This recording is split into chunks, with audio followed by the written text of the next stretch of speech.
Bonjour. Aujourd'hui, c'est le bon pasteur et le brebis. Et une question très importante que nous posons aujourd'hui, c'est celle-ci. Comment entendre, comment reconnaître la voix de notre bon berger qui veut, qui désire pour nous la vie en plénitude? Donc, beaucoup de fois, nous sommes comme les brebis. Nous cherchons la direction dans notre vie. Nous posons des questions. Nous cherchons aussi la sécurité. Et comment reconnaître la voix de notre bon berger? Il y a tellement de voix dans ce monde. Et c'est vrai, parfois, on se trompe. On a pensé de bien entendre la voix de notre berger, de bien discerner des choses, mais quand on regarde les fruits, ça va pas très bien. Donc, ça prend presque toute une vie d'avancer dans notre écoute, dans notre compréhension de la voix de notre bon berger.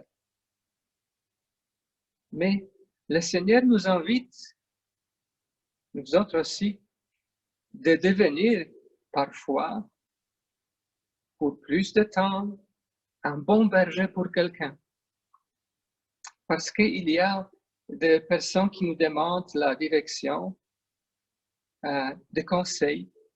Ce sont nos enfants, ce sont nos amis, nos conjoints. Qu'est-ce que je dois faire dans cette situation-là? Et on devient, nous autres aussi, de bons bergers pour quelqu'un, en donnant la sécurité, le discernement, la direction, pour bien avancer dans notre vie. C'est toujours les fruits qu'on peut reconnaître si ça a bien passé ou si on s'est trompé.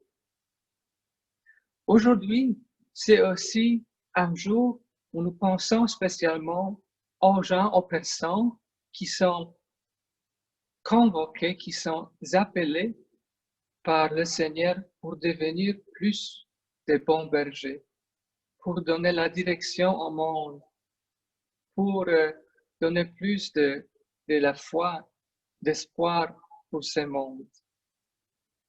Ce sont les prêtres, ce sont les religieux, les religieuses. Et donc, pour cela, j'invite maintenant Sermona de partager avec nous son témoignage. Bonjour à tous. J'espère que vous allez bien. Je suis heureuse de vous partager un petit peu ce matin sur mon cheminement. Donc, pour ceux d'entre vous qui ne me connaissaient pas, donc mon nom est Mona, j'ai 32 ans, je fais partie de la communauté des Sœurs de Sainte-Marie depuis maintenant 10 ans. Et oui, 10 ans, devenir une sœur, c'est vraiment un très long processus. Et d'ailleurs, j'ai eu la chance de vivre mes premiers vœux à Sacré-Cœur en 2013.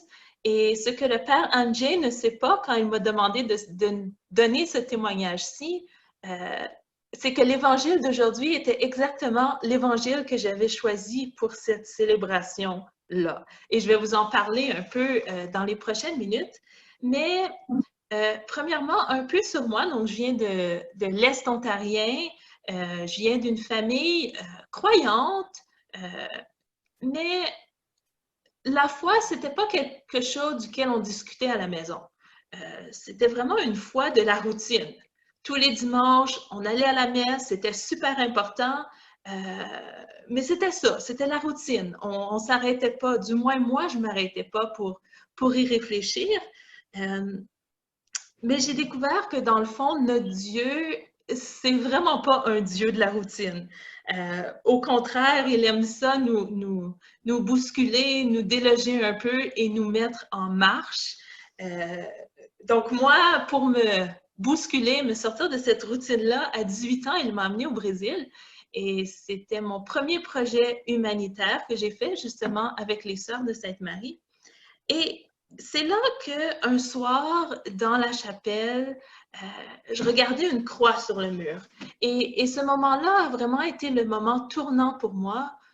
Je me disais, mais c'est qui cet homme-là sur la croix? Je suis rendue à des heures et des heures de chez moi et encore je vois la même croix. Je ne comprends pas les gens qui me parlent à l'extérieur, mais encore je vois cette même croix-là.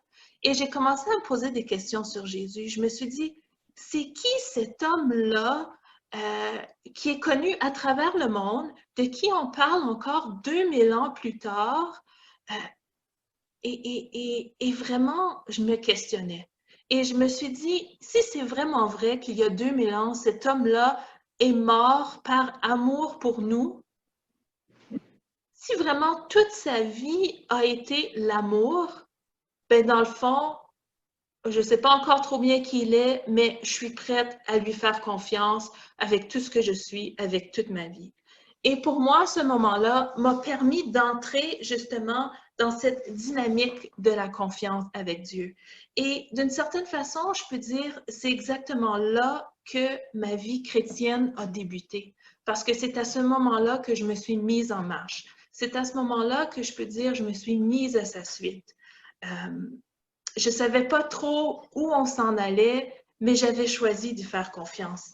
Et c'est là que je découvrais vraiment ce Jésus-là comme le bon berger. Ce Jésus-là dans toute sa bienveillance, dans son amour fou, ce berger-là qui connaît chaque brebis par son nom. Pour la première fois, pour moi, la foi, c'était rendu plus que la communauté au sens large. C'était rendu plus que moi comme juste une personne perdue dans la foule, mais c'était vraiment le moment d'une relation plus personnelle. Et je pense que notre vie chrétienne, dans le fond, c'est ça, c'est de se mettre en marche. Il y a plusieurs jeunes qui viennent me voir et qui me posent des questions par rapport à leur mission de vie, par rapport à la vocation, par rapport au chemin à prendre et qui vivent vraiment beaucoup d'anxiété par rapport à ça. Et dans le fond, on peut se concentrer beaucoup sur le bout de la ligne.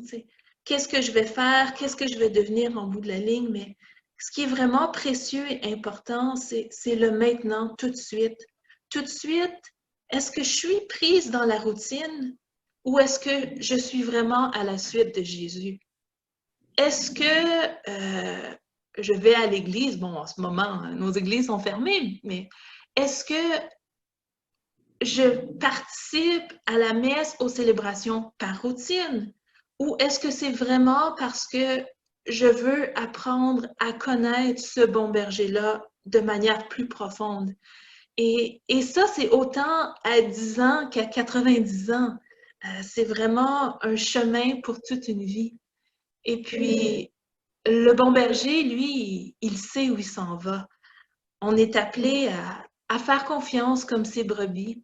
Et plus on fait confiance, plus on découvre à quel point il est fidèle et plus c'est facile de continuer à lui faire confiance. Alors, dans le fond, vraiment, pourquoi avoir peur? Donc, comme je disais tantôt, ben souvent, on peut s'installer, on est fatigué de marcher, on tombe dans la routine, mais Dieu, il nous dit, relève-toi. Et je pense que dans la période qu'on vit actuellement, où toute notre vie est bouleversée, où, bon, les églises, c'est inusité, les églises fermées, on est invité à sortir de notre routine. Dieu nous bouscule. Dieu est vraiment en train de nous ramener à la source. Il est en train de nous dire, laisse-toi questionner, laisse-toi surprendre, viens découvrir un sens plus profond à ta marche avec moi. Donc aujourd'hui, je voudrais simplement tous nous inviter à renouveler notre marche avec lui et à oser suivre ce bon berger-là. Il connaît le chemin qui va mener à notre cœur et j'ai seulement à prendre un instant pour regarder les choix qu'il m'a inspiré à prendre à sa suite. Et je suis pleinement convaincue que ce chemin-là ne peut que nous amener joie et bonheur en abondance. Donc, merci beaucoup.